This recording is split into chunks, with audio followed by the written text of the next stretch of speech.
राजस्थान की तपती रेत पर हवाओं के संग उड़ते सुनहरे कणों में एक ऐसा नगर दफन है जिसके बारे में इतिहास की किताबें मौन हैं। लोग उसे कंचनपुर कहते थे।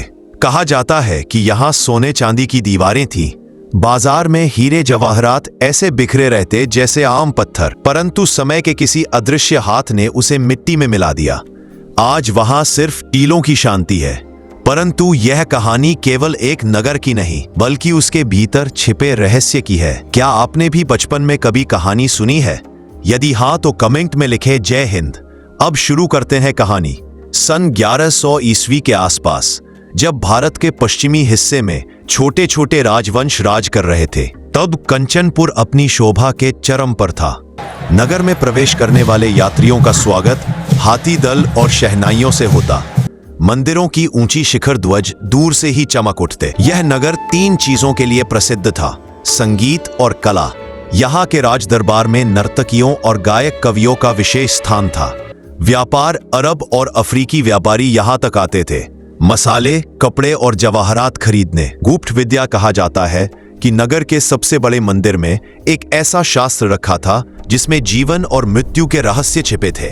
कहते हैं कि कंचनपुर के राजपुरोहित आचार्य वेद शंकर के पास एक अद्वितीय ग्रंथ था। उसे अमृत विज्ञान कहा जाता था।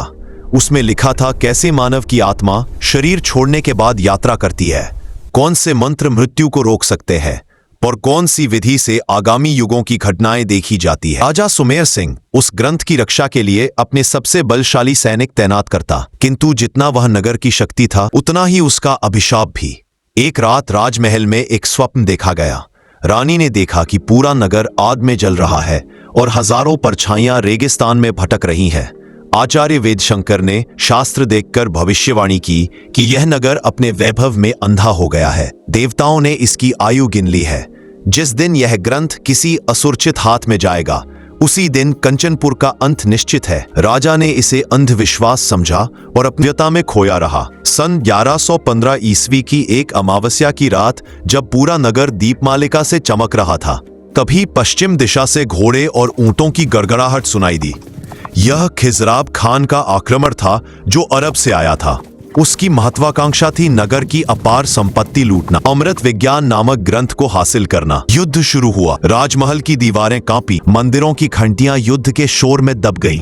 हजारों सैनिक धराशायी हुए। जब किला टूटने वाला था, आचार्य वेदशंकर ने ग्रंथ को लेकर भूमिगत सुरंग की ओर प्रस्थान किया। उनके साथ केवल 3 शिष्य थे। उन्होंने शपथ ली कि चाहे जान जाए, ग्रंथ पर कोई अपवित्र हाथ नहीं पड़ेगा। किंतु उनमें से एक शिष्य अरण्यकक्ष लोभ में पड़ गया। उसने सोचा, यदि यह शास्त्र मेरे पास रहा तो मैं स्वयं देवताओं से भी बड़ा बन सकता हूं। उसने विश्वासघात किया और खिजराब खान को सुरंग का मार्ग बता दिया। शास्त्र दुश्मनों के हाथ पहुंचने ही वाला था कि अचानक धरती कांप उठी। एक भयंकर आंधी आई।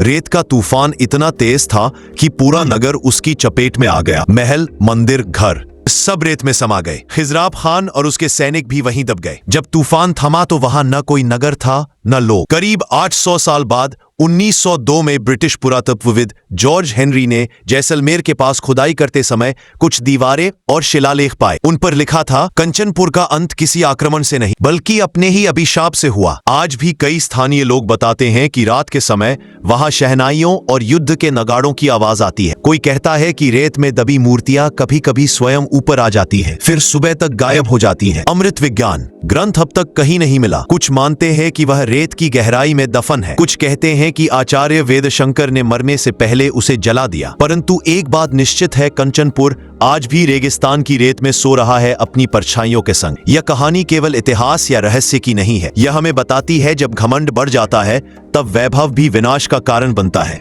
जब ज्ञान लोभियों के हाथ लगता है तब समाज का पतन होता है। और समय सबसे शक्तिशाली है जो नगरों, राजाओं और सेनाओं को भी मिटा देता है।